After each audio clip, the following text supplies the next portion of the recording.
I got the news by our sort of landline, sort of in the living room, sort of ringing at 4:30 a.m., which it does not usually do.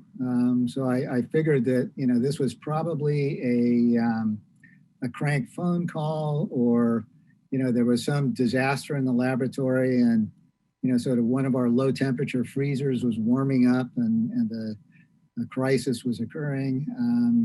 I let the phone just sort of ring and die.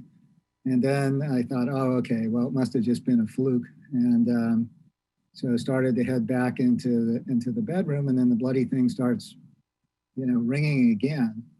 And it was dark, so I couldn't really see what I was doing. This particular phone doesn't have a lit display.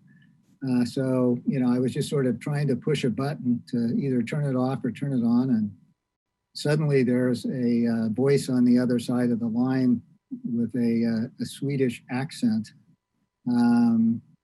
sort of telling me that I had been sort of selected for the sort of Nobel Prize. So I thought it was pretty much it must be a crank phone call, except that it sounded pretty official, and at least the mention of Harvey Alter and Mike Houghton suggested that it had maybe something to do with sort of hepatitis C. So, well, I think our work, sort of maybe for the first time actually sort of defined,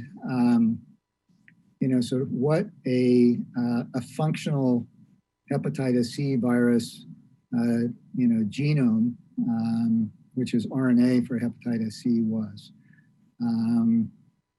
I guess it sort of formally proved that you could actually sort of isolate, take this sequence, and actually engineer a derivative of it.